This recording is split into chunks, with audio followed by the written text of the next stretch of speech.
अयोध्येतील भव्य राम मंदिराच्या अभिषेक सोहळ्याची देशभरात एकच चर्चा आहे।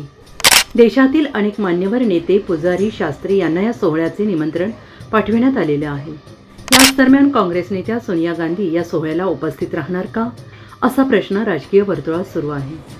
मात्र यावरून 1988 मध्ये घडलेली एक घटना पुन्हा चर्चेत आली आहे। राजीव गांधी पंतप्रधान असताना डिसेंबर 1998 ची ही घटना आहे। भारताचे शेजारी हिंदू राष्ट्र नेपाळसोबत असलेले संबंध पुन्हा घट्ट करण्यासाठी राजीव गांधी यांनी नेपाळला भेट दिली होती।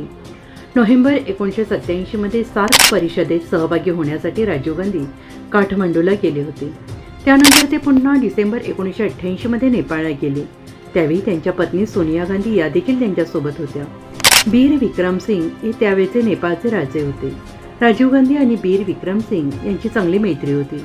राजवाड्यातील संभाषणादरम्यान राजीव गांधी यांनी बीर विक्रम यांना कुटुंबासह जगप्रसिद्ध अशा पशुपतीनाथ मंदिरात पूजा करण्याची इच्छा व्यक्त केली। नेपाळ हा हिंदू राजेशाही असलेला जगातील एकमेव देश आहे।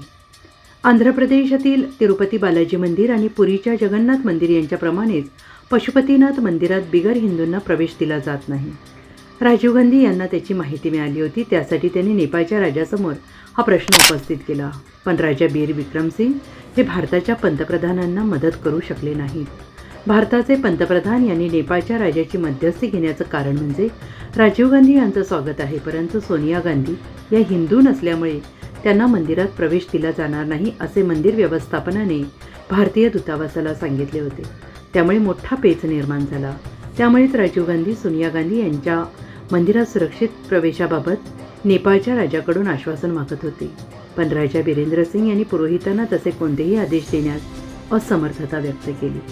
नेपाळचे राजा बीर विक्रम सिंग यांची पत्नी आणि तत्कालीन नेपाळच्या राणी ऐश्वर्या यांचा पशुपतीनाथ मंदिराच्या ट्रस्टमध्ये बराच हस्तक्षेप होता। ख्रिश्चन वंशाच्या सोनिया गांधी यांनी पशुपतीनाथ मंदिरात पाऊल ठेवावं असं त्यांना वाटत नव्हतं। त्यांनी या प्रकरणी कडक भूमिका घेतली होती। राजीव गांधी यांनी ही घटना वैयक्तिक अपमान म्हणून घेतली।